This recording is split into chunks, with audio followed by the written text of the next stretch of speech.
sambahayan, parangalan at nasamba ngayon at magpakailan. So mga kapatid, bago po ang lahat, tayo po muna ay dumulog sa Panginoon. Tayo po yung manalangin at humingi ng gabay. Ama naming banal na nasa langit, tayo po yung po sa iyo, nagsusumamo at umaasa sa lahat po ng bagay na mga nararanasan ng tao. At dumudulog siya, Panginoon, na ikaw po ang siyang palaging tumugon sa aming mga pangangailangan at sa pag-iingat mo, Panginoon, sa bawat isa. Dalangin po namin na pagtibayan niyo po kami sa pananampalataya. At bagamat, Panginoon, na kami uunti lamang sa paligid ng tao, subalit ang aming inaasahan ay ang iyong mga salita. At kung saan mayroong dalawa, tatlo, o higit pa, Panginoon, na nagkakatipon sa pangalan ng aming Panginoon sa Kristo ay narungkan sa Panginoon. Ama, kayo din ang dalangin sa iyo ang aming sambahayan. Aming mga pinakakilit ay ikaw po siyang mag-ingat, Panginoon, sa lahat-lahat. At halinawa, ang mga kapatid, hindi man namin nakasama ngayon sa pagsampang ito, na may kung saan na sila naroon, ay ibigay mo nawa, Panginoon, sa kanila ang kapayapaan at pag-iingat, Panginoon. Pagtibayin mo sila, Panginoon, ng mga salita at pagpalain, Panginoon, habang salamat po, O Panginoon, lalo na sa pagawalan ng aming ulam at meron ng Panginoon. Bawat sa ay humihingi ng kapatawaran o aming pinahayag sa iyo, Panginoon, ang aming mga pagkukulang. Ito po siyang bahalang tawad at pagpala, Panginoon. Salamat po at sa mga kabuluhan sa mundong ito ay sa kayo po'y lubos na umaasa na ikaw po ang siyang magpapatahimik o magbibigay ng kapayapaan sa bawat isa. Kung ikaw samahan po ang iyong mga lingkod sa mga awitin at tutugin, naway maibigay po namin ang buong lakas ng pag-awit, buong lakas ng ito at pagpupuli sa iyo, Panginoon, na hindi tinitingin sa bilang kundi sa iyong harapan, Panginoon. Kami pupuli, maglubalhati at dadakilan. Pangalan po ng aming Panginoon sa Kristo, ito ang isang dalangin. Amen. Amen. Purihin po natin ang Panginoon. Sa mga awitin, purihin ng Diyos. Amen. Ng buong lakas at isip. Arjun. Praise the Lord. Salamat sa ating Panginoon sa araw na ito na tayo pinagsama muli. Sa isang layunin, no? At tayo pinag-isa o pinagban. Sabi nga sa awitin natin ngayong umaga, we are one in the band of love. Sangayon po ba tayo? Sa kabila na tayo kukuntik. Sabi nga po nila, tayo kukuntik. Ngunit ang sabi ng Panginoon, saan man nagkakatipon, ang isa o dalawa sa kanyang pangalan ay nasaan siya? Kaya ating pong awitin, papurihan ang Diyos na buhay. We are one in the band of love.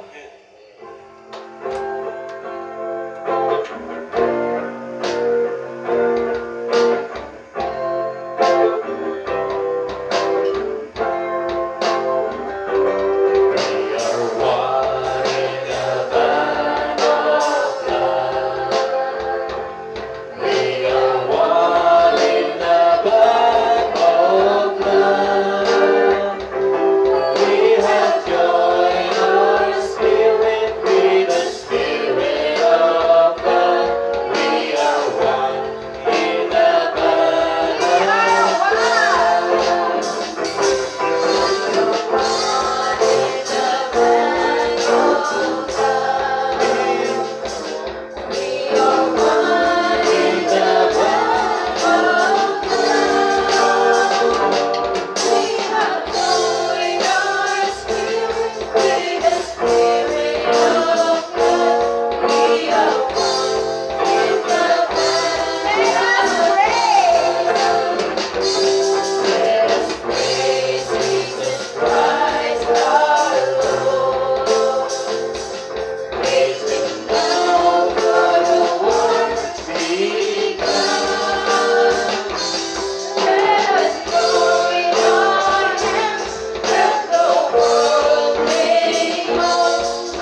pag-ibig.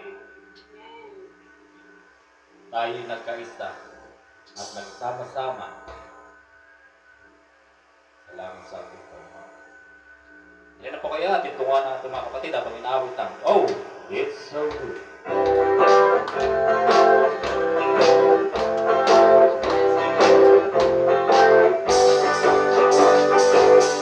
Oh, it's so good to be in the house of the Lord again. With my brothers and my sisters in the house of the Lord again. So let us praise the name of the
nga po tayo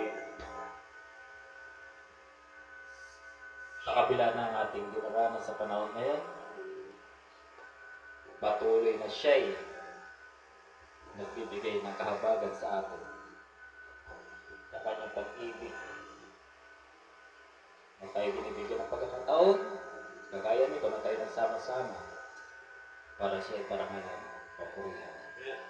Dahil sa kanyang pag-ibig, ulitin ko natin, Father, I just want to praise you.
bayan. No? Sabi natin bayan. Sabi natin, kung ang bayan ito na aking pinili ay magpakumbaga. Tayo sumasampalataya na tayo mga bahay ng Diyos. Tayo pinili with humble himself. Tayo patuloy ng panalangin. Awitin po natin 2 Chronicles 7:14.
Tayo po ay gaganap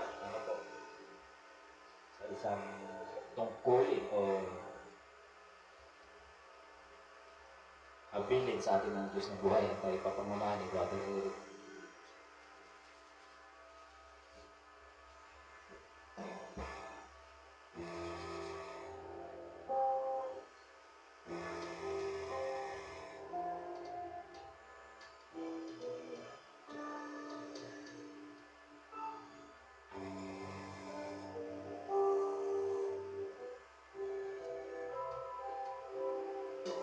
sobra.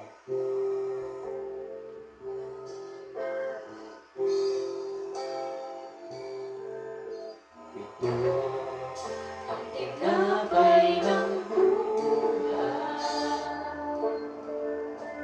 Ito ang sarap ng bagong tipan. Yan ang katawang pinayubay. Yan ang dugong itinibis. Ito ang aking patunay. Ako'y kasama niyang namatay. Ito ang aking ibahayag na magbabalik si Jesus na buhay. Yan ang katawang pinayubay upang ikaw ay mabuhay. Yan ang katawang naghihirap upang iyong raktan ang buhay na walang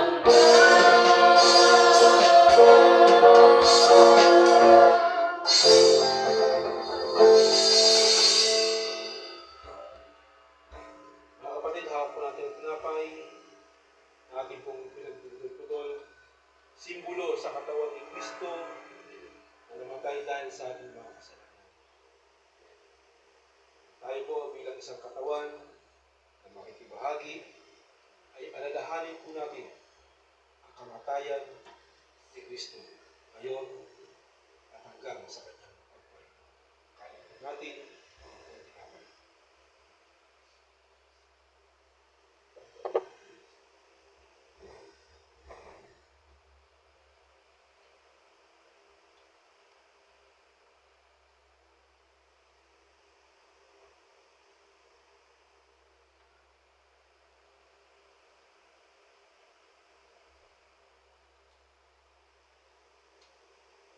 Hawak po natin ang saro na naglalaman ng kasing ubas na siyang simbolo sa kanyang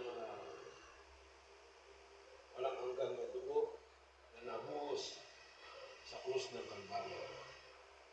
Kapatid, sa kanyang kumitiyan at pagliligtas ay ating pong alalahanin ang ating Panginoon, ating pagdiwang ang kanyang kamatayan ngayon at hanggang sa kanyang pagpalitan. Sama-sama natin luman ng saro sa pangalan ng Panginoong Jesucristo.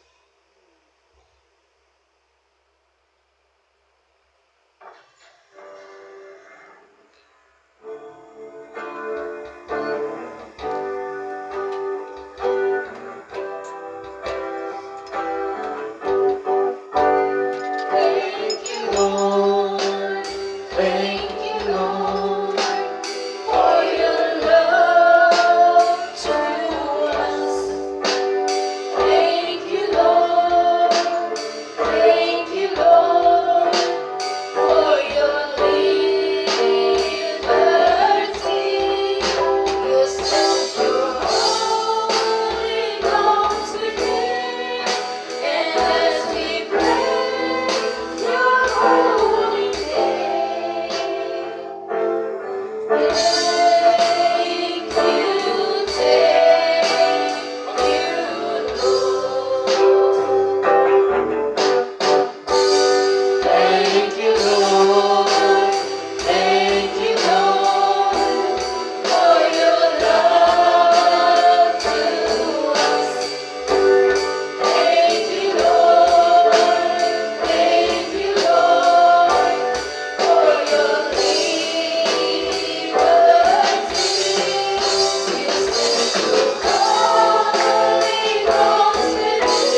magsimport sa biyaya ng Panginoon.